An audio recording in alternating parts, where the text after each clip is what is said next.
it's Nicole from Sydney English Teacher and from the Successful English Learner by Sydney English Teacher, and I'd like to welcome you to episode number 21 of Nicole's Weekly Words. It's really lovely of you to join me here today. I'm so glad that you are so committed to your English language development. And I do hope that you're excited about learning 5 fabulous new words again with me this week. Have you been practicing the words that we learnt previously, the words we learnt last week and the week before? Yeah, well, we've already had 20 episodes. So 5 by 20 is 100 amazing words which we have already learnt together. So I really do hope that you're enjoying using those words and that you also hear other people use them and recognize them. Oh, that's a word that I learnt with Nicole. So anyway, today we're looking at episode number 21.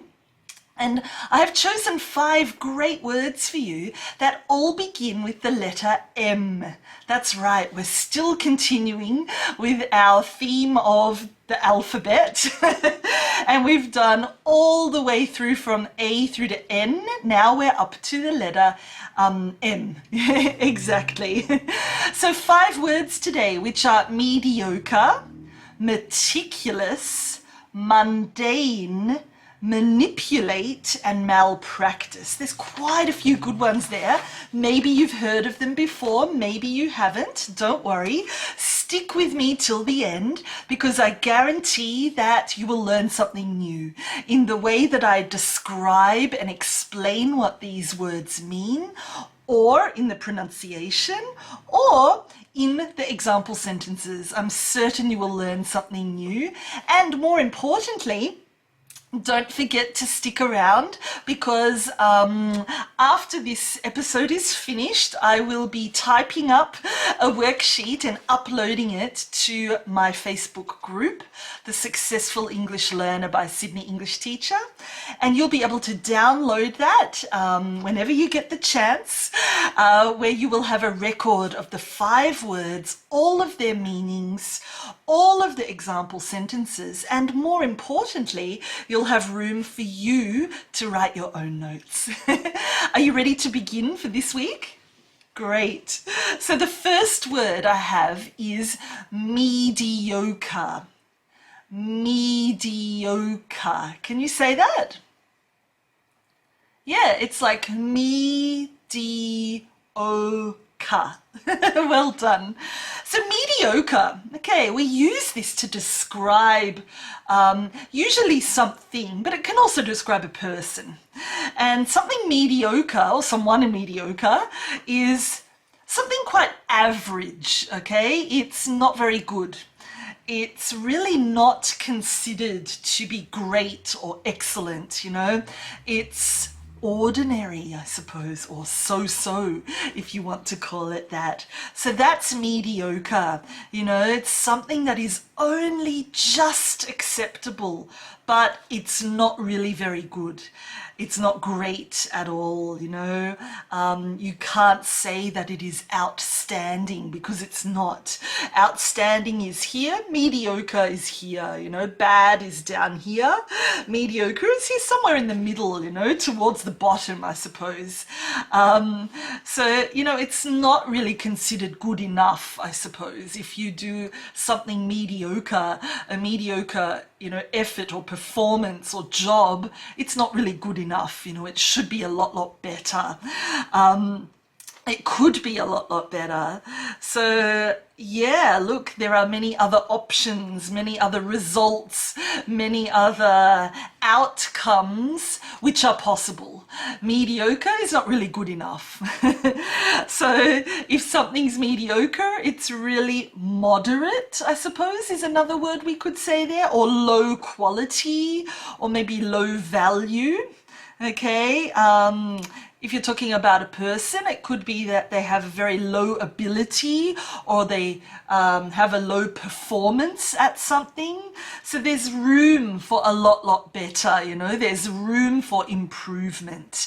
That's basically what we're saying. If we say mediocre, it means it's not good enough. There's a long way to go in terms of improvement.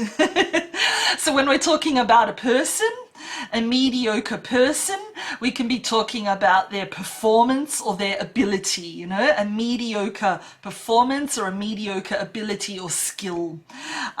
If we're talking about a product, perhaps we could be talking about the quality or the value of this product if we say mediocre. So in all of these situations, it just means that it's average, that you think it should be a lot better, or the person should be a lot better. Whew, I hope that's nice and clear. So mediocre, not good enough, lots of room for improvement, should be much better.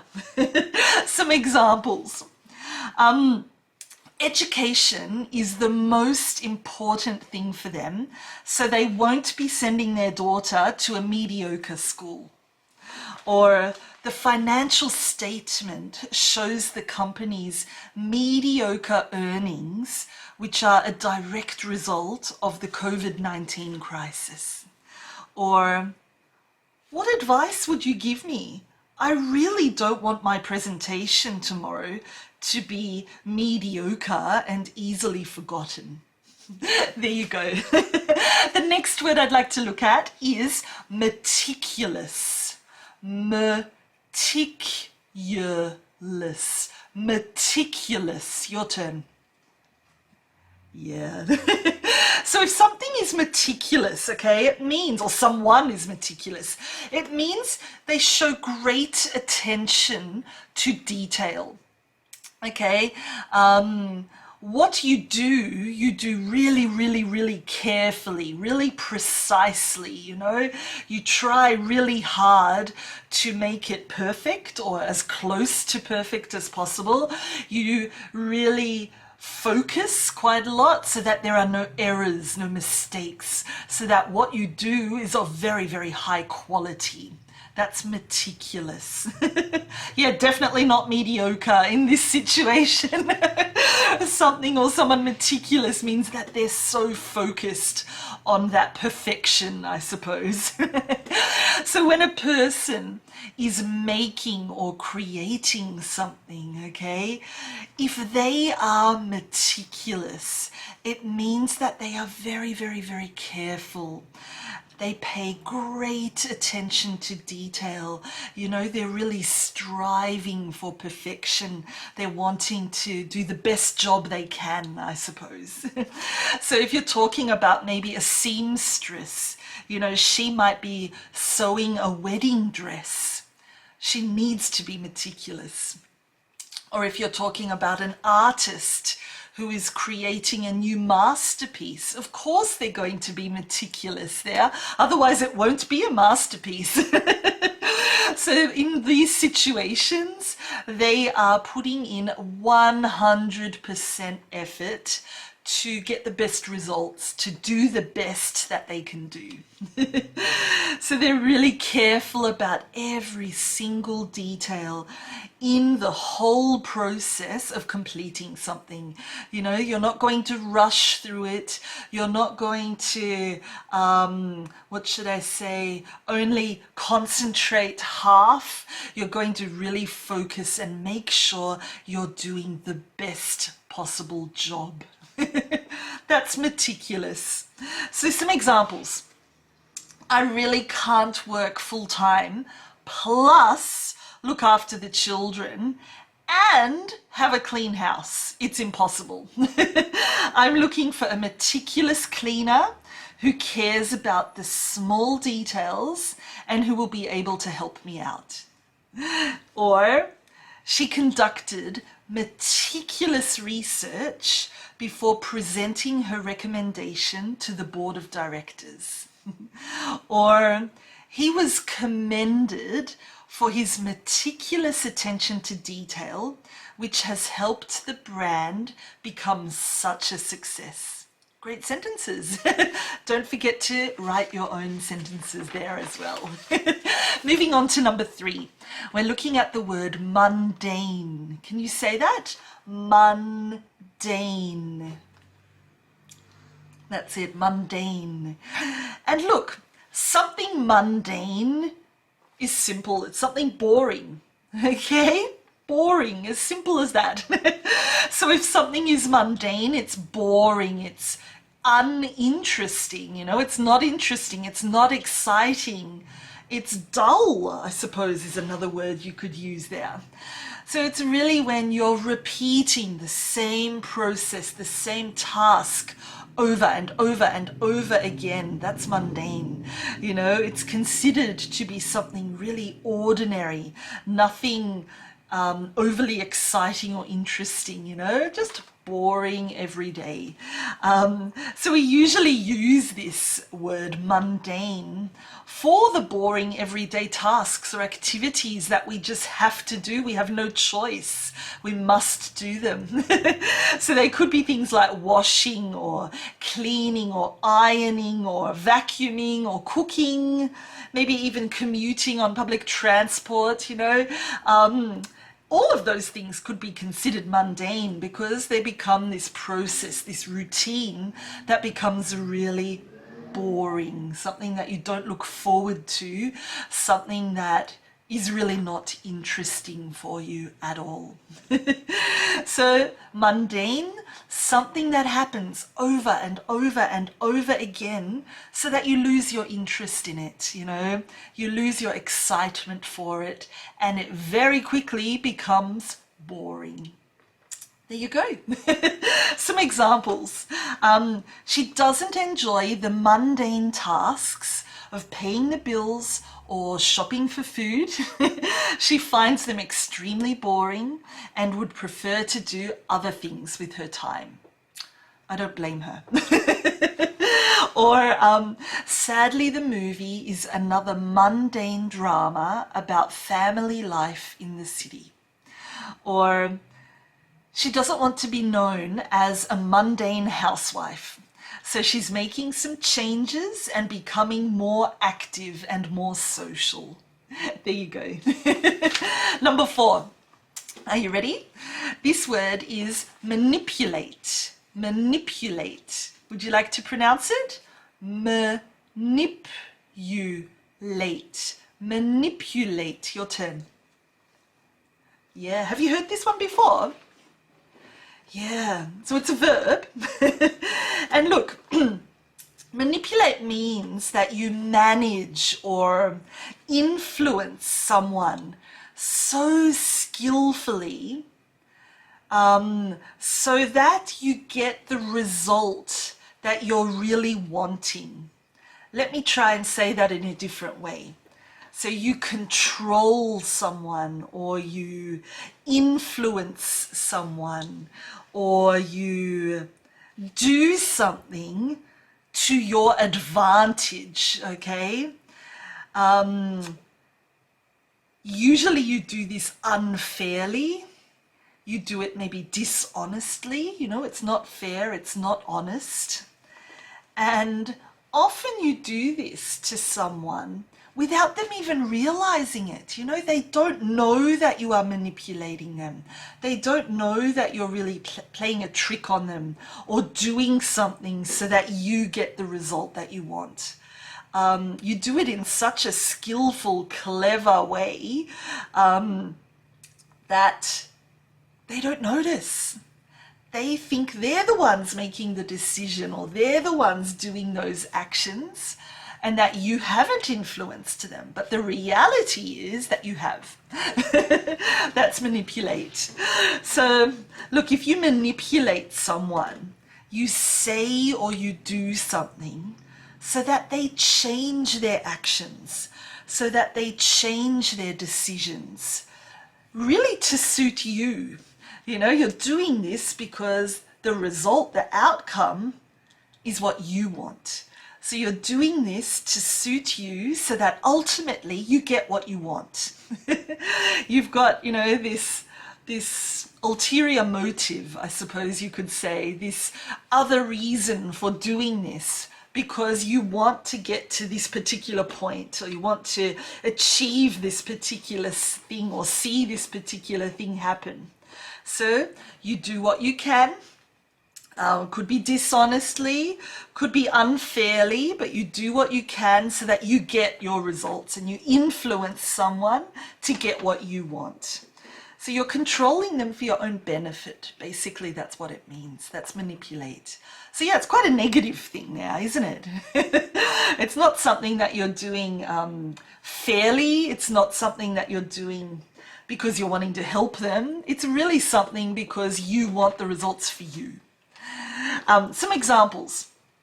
She successfully manipulated the media into thinking that she was still happily married. Or, I don't want to be associated with him or with his business because he's extremely dishonest and he manipulates others wherever he can. Or, his children always manipulate him into buying toys. He thinks they're clever, but I think they're a bit spoiled. There you go. Final word for today is malpractice. Malpractice. Can you say that? Great. So look, malpractice is basically negligent professional behavior.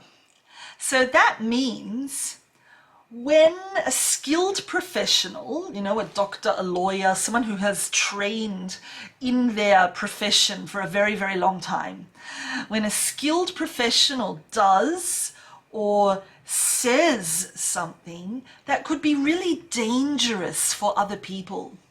For example, maybe a doctor might not be careful, you know, they might make a big mistake, or they do something wrongly, whether it's on purpose or not, and this could cause great harm, you know, great danger, maybe even death for their patients.